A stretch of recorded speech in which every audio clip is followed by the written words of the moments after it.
ఒక మాట నేను చెప్తాను, జాగ్రత్తగా వినండి. ఒకవేళ యేసుక్రీస్తు స్టేటస్ చూసి నమ్మాలి అని ఎవరైనా అనుకుంటే గనక, ఆల్రెడీ ఒక ఆయన అన్నాడు, ఆయన మాకు దేవుడు ఉన్నాడు, మా దేవుడు నిండుగా బట్టలు వేసుకుంటాడు, మీ దేవుడు గోచిగుడ్డ వేసుకుని చెక్క మీద వేలాడాడు అన్నాడు ఒక మూర్ఖుడు. సో ఆయన అంటాడు చెక్క మీద వేలాడాడు అంటాడు.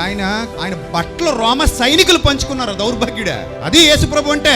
శిలువ మీద ఉన్నప్పుడు ఆ విధంగా తనను తాను రిక్తునిగా చేసుకుని సర్వ మానవాళి పాప ప్రక్షాళన కొరకు తన ప్రాణత్యాగం చేస్తున్న క్రమంలో అంతగా తగ్గించబడ్డాడు తప్ప, పిలాతు ముందు నిలబడి ఏమన్నాడు తెలుసా?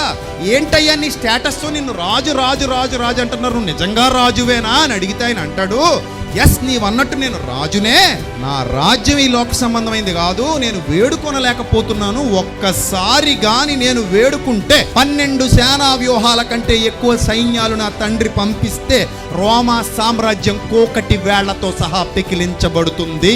అది నా పవర్ అని చెప్పాడు ఆయన. ఆయన స్టేటస్ గురించి మాట్లాడుకుంటే స్టేటస్ విషయంలో కూడా చాలా గొప్పడైన. ఏంటయ్యా ఆయన స్టేటస్ అంటే, ఈరోజు ప్రపంచ అగ్రరాజ్యాలకు విజ్ఞానాన్ని అందిస్తున్న యోధ జాతిలో పుట్టిన యోధా గోత్రపు సింహం ఆయన. మరి ఇంకేంటి?